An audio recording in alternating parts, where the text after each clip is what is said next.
Dokter-dokter spesialis rehabilitasi medik Ruliando Hasea Purba, MARS, SPKFR, Fakultas Ilmu Keolahragaan Universitas Negeri Jakarta, beri tanggapan atas viralnya Ida Dayak dalam praktik pengobatan tradisional penanganan pergeseran tulang ketika diwawancarai oleh tim Edurajus di kampus BUNJ Rawamangun pada 5 April lalu. Dokter spesialis bidang rehabilitasi itu memaparkan bahwa praktik Ida Dayak merupakan bagian dari proses rehabilitasi dengan prinsip seperti stretching maupun penanganan reposisi pada bagian tubuh yang mengalami kendala akibat pergeseran tulang dan sendi. Ya sekarang lagi fenomenal kan Ida Dayak ya, Ibu Ida Dayak. Jadi kalau kita lihat videonya, ya ketika seseorang datang dengan tangan bengkok, lalu diluruskan, sebenarnya itu adalah prinsip-prinsip dari rehabilitasi juga yang mengalami stretching, ya. Kemudian lalu juga yang pergelangan tangannya ya kelihatan bengkok sekali diluruskan, itu sama juga seperti reposisi pada sendi. Ya, jadi kalau saya lihat ya ini emang ada dislokasi, lalu dia ada reposisi dengan sedikit tarikan, lalu diluruskan. Tetapi sebenarnya tidak cukup hanya itu saja. Ya, kita harus lihat fungsionalnya. Ya, lurus boleh lurus, tapi fungsional nggak? Bisa menggenggam nggak? Apakah bisa digerakkan kembali nggak? Yang setelah itulah yang kita belum lihat. Ya, jadi memang boleh lurus, tapi fungsional atau tidak tangannya setelah dilakukan terapi tersebut. Ya, itu yang harus kita cermati. Ya, jangan kalau kelihatannya ya hanya meluruskan saja. Ya, kalau dia masih contraction masih memungkinkan untuk lurus. Tetapi kalau sudah kontraktur, ya tentu saja itu teman-teman sejawat dari dokter ortopedi yang akan melakukan untuk operasi istilahnya ya.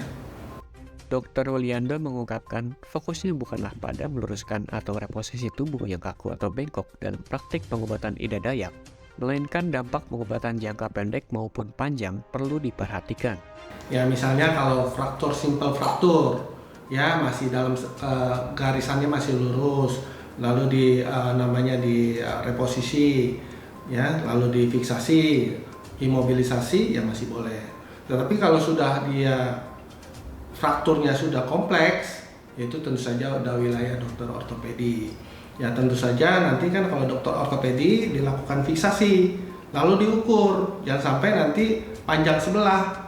Yang sering kejadian kalau di tempat urut itu kan di reposisi, tetapi setelahnya terjadi panjang sebelah, terjadilah kecacatan. Bilangnya sembuh tapi cacat. Ya, jadi kita harus diukur biasanya, setelah itu diukur lalu dilakukan fisioterapi, gerakannya bisa sempurna ya seperti dia sebelum cedera ya. Jadi kalau di tubuh kita itu kan banyak bagian-bagiannya. Misalnya kalau di segi siku ini kan ada tulang, ada jaringan ikat, ada ligamen gitu ya. Tentu saja kalau ligamen putus itu kan penyembuhannya akan jadi lebih lama. Dan kalau biasanya kalau dia dalam keadaan ditekuk terus, terjadi contraction maupun terjadi kontraktur. Ya kalau sudah kontraktur ya mau diapain, dilurusin seperti apa, kalau dipaksakan akan terjadi kerusakan pada ligamen maupun pada ototnya. Kalau dipaksakan ya, misalnya kalau ditarik paksa seperti yang gambar seperti yang di video itu, ya bisa terjadi lurus, tapi masalahnya fungsional atau tidak. Gitu loh. Ya masalahnya kalau sekedar meluruskan diluruskan aja, tapi masalahnya apakah setelah itu dia berfungsi dengan baik atau tidak gitu ya. Jadi itu dari kelanjutan Ida Dayak itu besoknya seperti apa kan kita nggak kelihatan, nggak tahu, dia hanya melihat pada saat dia meluruskannya saja. Nah itulah justru kalau kita dokter rehab ini adalah bagaimana pasien ini bisa fungsional, apalagi yang atlet tadi ya bisa bermain lagi sesuai dengan cabang olahraganya dan bisa berprestasi kembali. Menurutnya, pengobatan medis sangat fokus pada prinsip analisa hasil berbagai tes dan meninjau dampak yang dihasilkan, terutama dalam penanganan terkait ortopedi. Dirinya menyebutkan bahwa dalam praktik dokter ortopedi, penanganan akan sangat rigid berbasis pada data rekam medik pasien, sehingga penanganannya bisa lebih maksimal dalam mengembalikan fungsi organ tubuh akibat cedera. Ya, kan tubuh kita kan punya kemampuan untuk memperbaiki dirinya sendiri. Yang jadi masalah ketika di tukang urut itu tidak diukur, misalnya patah ya, ini patah, dia posisinya begini, overlapping, nyambung juga, tapi kan ini ada selisih, ya, atau di reposisinya lurus seperti ini, atau dia bengkok, lurus gini ujung sama ujung, tapi dia bengkok begini, jadi tangannya agak bengkok. Tentu saja ini akan berpengaruh terhadap fungsional dia.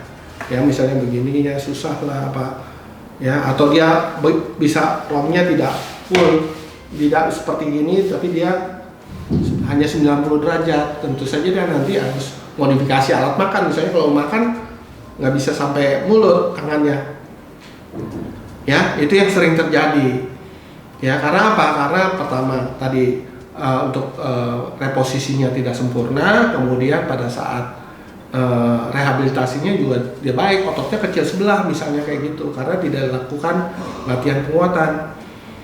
Nah itu yang kita hindari ya. Tentu saja nanti kalau di dokter semuanya terukur ya.